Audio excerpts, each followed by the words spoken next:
नमस्कार मित्रों, मैं विष्णु बैरागी।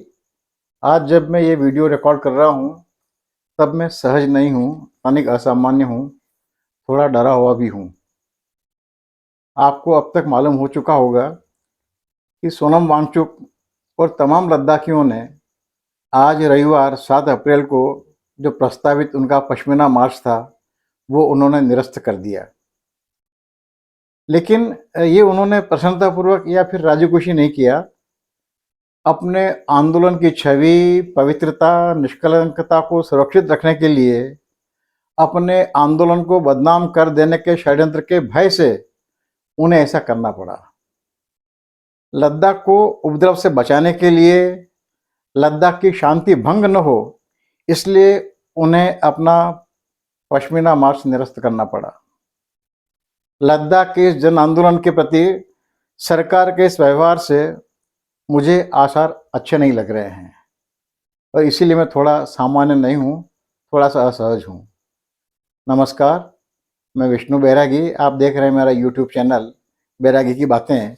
और मैं कुछ कहूँ उससे पहले आपसे अनुरोध है, कृपया मेरे चैनल को सब्सक्राइब अवश्य कर लीजिए। मुझे लग रहा है दोस्तों कि लद्दाख के जन आंदोलन को लेकर सरकार राष्ट्रीय संदर्भ से काफ़ी नीचे उतरकर केवल दलगत राजनीतिक लाभ हानि के आधार पर व्यवहार कर रही है। और ये कहने के लिए मैं अपने इस वीडियो के साथ एक कमेंट बॉक्स में वांगचुक जी का एक वीडियो की लिंक दे रहा हूँ, उसे देखिए, सुनिए।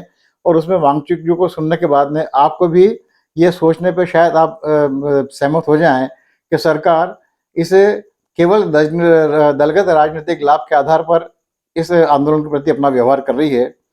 वो इस आंदोलन की अनदेखी, अनसुनी और उपेक्षा कर रही है, जो कि हमारी मौजूदा सरकार की विशेष पहचान बन चुका है। लोगों से बात नहीं करना, केवल अपनी बात करना, अपने मनमानी करना, ये हमारी सरकार का एक स्थायी चरित्र बन चुका है। वे इस आंदोलन की अनदेखी कर रही है। जैसे मैंने कहा, उन्होंने सरकार को लद्दाखियों से बात करनी चाहिए, जैसा कि मैं पहले भी 2 एक अपने वीडियो में कह चुका हूँ। और उनसे बात करनी चाहिए, लेकिन वो केवल अपनी मनमानी कर रही है। मुझे लग रहा है कि ये सब सरकार का ये रवैया हमें यानी देश को कहीं भारी नहीं पड़ जाए। आप जानते हैं कि अपनी अन्य मांगों के साथ साथ चांगपा जनजातियों की दुर्दशा की ओर सरकार का ध्यान आकर्षित करने के लिए यह पश्मीना मार्च होना था। आंदोलनकारियों का कहना है कि उत्तर में चीनी घुसपैठ और दक्षिण में अपने ही भारत के कारपोरेट घरानों के कारण चांगपा लोग अपनी हजारों वर्ग किलोमीटर जमीन गंवा रहे हैं। इसी बात की ओर ध्यान आकर्षित करने के लिए आंदोलनकारी आज 7 अप्रैल को शांतिपूर्ण पश्मीना मार्च लेकर चीनी सीमा तक जाने वाले थे, किंतु सरकार ने उससे पहले ही उन्हें रोक दिया। वांगचुक जी का कहना है कि सरकार ने लेह को जंग के मैदान में बदल दिया है, यानी कि वार जोन में बदल दिया। 5 अप्रैल को आदेश जारी कर दिया कि 6 अप्रैल की शाम से धारा 144 लागू हो जाएगी। लेह में कोई प्रदर्शन, मार्च की अनुमति नहीं दी जाएगी, इंटरनेट बंद कर दिया जाएगा। वांगचुक जी का जैसा कहना है, इसके बाद सरकार ने लेह जाने वाले सारे रास्ते बंद कर दिए, सैनिक, अर्धसैनिक बल तैनात कर दिए ताकि कोई लेह नहीं पहुंच सके। लेह को फौजी छावनी में बदल दिया गया, नाकेबंदी कर दी गई, आंसू गैस के गोले, धुआं करने वाले गोले यानी स्मोक ग्रेनेड, उपद्रवों को नियंत्रित करने वाले साधन उपकरण जमा कर दिए गए। लोगों की, खास करके नौजवानों की धरपकड़ शुरू हो गई और उनसे जबरन बांड भरवाने की कोशिश की गई, क्योंकि इस मार्च में मुख्यतः इस बार नौजवान ही शामिल होने वाले थे। लगभग आपको पता है कि ये लगभग शायद 35-36वां दिन है आज इस आंदोलन का। वांगचुक जी खुद 21 दिनों का अनशन कर चुके हैं और उनके 21 दिनों के अनशन के बाद में 10 दिनों तक महिलाएं अनशन पर बैठी थी और इसके साथ साथ वांगचुक जी भी टुकड़े टुकड़े में अनशन पर बैठे हुए थे। अब नौजवान अनशन पर बैठने वाले थे। ये पश्मीना मार्च, जैसा कि वांगचुक जी कहते हैं, बार बार कहते हैं कि गांधी के दांडी मार्च के तर्ज पर शांतिपूर्वक ये पश्मीना मार्च होने वाला था, लेकिन उन्होंने इसे निरस्त कर दिया।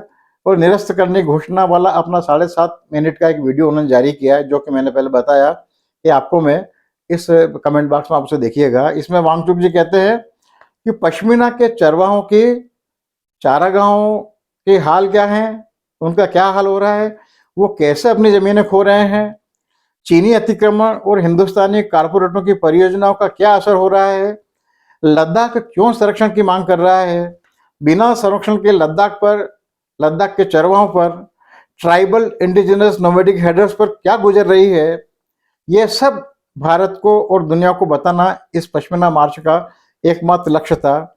लेकिन सरकार ने अति प्रतिक्रिया जताई, ओवर रिएक्शन दिया। सरकार के इस रवैये ने, वांगचुक जी का कहना है कि सरकार के इस रवैये ने हमारे मार्च का लक्ष्य मार्च शुरू होने से पहले ही हमें हासिल कर दिया। लेकिन सरकार की यह अति प्रतिक्रिया वांगचुक जी के मुताबिक खतरनाक है। वो नहीं चाहते कि सरकार के इस कदम से दंगा फसाद हो, जनता और प्रशासन के बीच में टकराव हो, राष्ट्रीय सुरक्षा को क्षति पहुंचे। ये सब इस आंदोलन का और इनके वांगचुक जी के मित्रों का कोई लक्ष्य बिल्कुल ही नहीं है। वांगचुक जी को लगा कि सरकार दंगे बलवे की हालत पैदा कर उनके शांतिपूर्ण आंदोलन पर अशांति और हिंसा फैलाने का इल्जाम लगाकर आंदोलन को कुचल सकती है। आगे जो मैं कह रहा हूं, मैं अपनी ओर से नहीं कह रहा हूं, वो वांगचुक जी का कहा हुआ दोहरा रहा हूं। उन्होंने कहा, सरकार पागल हाथी की तरह बर्ताव कर रही है। इस एक वाक्य से वांगचुक जी की और लद्दाखियों की मनोदशा की कल्पना कीजिए कि सरकार पागल हाथी की तरह बर्ताव कर रही है। सरकार को न देश की सुरक्षा की चिंता है, न लद्दाख के लोगों की मुश्किलों की, न उनके मन पर पहुंचने वाले ठेस की चिंता है। हमें लगता है कि सरकार को केवल फिक्र है कि इस आंदोलन का असर भारत के चुनाव पर, उनके वोटों पर नहीं पड़े। वांगचुक जी आगे कहते हैं, सरकार इस मार्च को चीनी सीमा तक जाने से रोकने के लिए किसी भी कीमत पर आमादा है, अड़ी हुई है, भले ही शांति चली जाए और हिंसा हो जाए।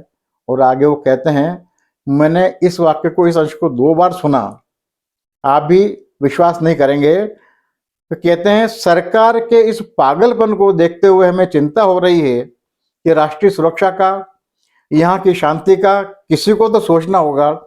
सरकार नहीं सोचती है तो हमें नागरिकों को ही सोचना होगा।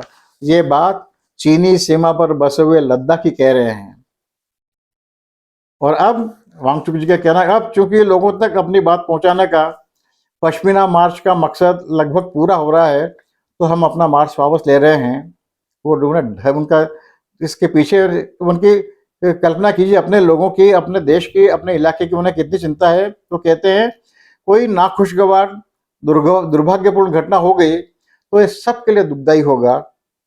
हमारे लद्दाख के पर्यटन पर विपरीत असर होगा, लोगों को आने जाने में, मरीजों को अस्पताल पहुंचने में असुविधा होगी, हमारे युवाओं को अकारण ही पकड़ा धकड़ा जाएगा। इसलिए हम अपना मार्च वापस ले रहे हैं। और अब आगे कहते हैं वो, और अब हम उम्मीद करते हैं कि सरकार धारा 144 हटाएगी, जंग का जो माहौल बना दिया गया है उसे हटाएगी, इंटरनेट बहाल करेगी और अमन चैन जल्दी वापस लाएगी। लेकिन हम अपना आंदोलन बंद नहीं कर रहे हैं, हम अपना धरना अनशन आंदोलन जारी रखेंगे और दुनिया से भी अपील करते हैं कि हमारे समर्थन में जो जहाँ भी है वहाँ पर वो भी हमारे प्रति सहानुभूति और हमारा समर्थन जताते हुए वो भी धरना, आंदोलन, उपवास आदि करें। मित्रों, मुझसे पहले आप सब जानते हैं कि लद्दाख सीमांत क्षेत्र है, बहुत संवेदनशील क्षेत्र है, चीन से लगा हुआ है।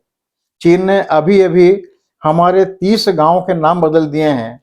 रक्षा मंत्री ने बात तो बहुत सही कही कि नाम बदलने से कब्जा नहीं हो जाता, लेकिन नाम बदलना भी एक संकेत तो है कि स्थितियाँ बहुत आसान नहीं होने वाली है।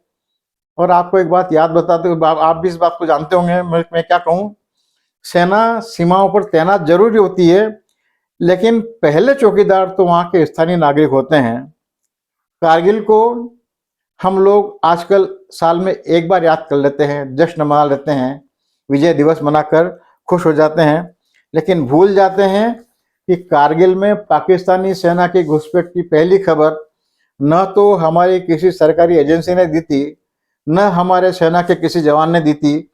ये सूचना वहाँ के चरवाहों से हमारी सरकार को मिली थी और उसके बाद ही सरकार हरकत में आई थी।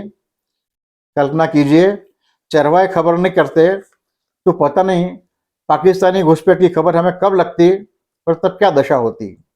इसलिए मेरा निवेदन है उन सब से जो भारत का भला चाहते हैं, जो अपनी सरकार का भला चाहते हैं, जो सरकार का समर्थन कर रहे हैं, सरकार के नेताओं का, प्रधानमंत्री का, गृह मंत्री का, रक्षा मंत्री का समर्थन कर रहे हैं, उन सब से मेरा निवेदन कह रहा मेरा कहना ये अपने नेताओं तक बात पहुंचाइए। कृपया संवेदनशील सीमांत के निवासियों की अनदेखी अनसुनी मत कीजिए, उनकी बात सुनिए, उनसे बात कीजिए। वहाँ के लोगों को यदि लग रहा है कि केवल चुनावी लाभ की खातिर सरकार का यह रवैया अपना रही है तो ये बहुत ही दुर्भाग्यपूर्ण और चिंताजनक बात है। और वहाँ का ये संदेश अपने अपने नेताओं को पहुँचाइए, लद्दाख की जनता की बात उन तक पहुँचाइए, उनसे कहिए कि लद्दाख की बात सुने, लद्दाख जाए, उनसे बात करें। कहीं ऐसा नहीं हो कि वांगचुक जी ने जो अपरोक्ष संदेश दिया है वो प्रत्यक्ष हो जाए और पूरा पूरा लद्दाख चुनावी मैदान में न उतर आए। यदि ऐसा हो गया तो बाकी कल्पना आप खुद कर लीजिए। धन्यवाद, नमस्कार। मैं विष्णु बैरागी। मेरा चैनल अवश्य सब्सक्राइब कर लीजिएगा।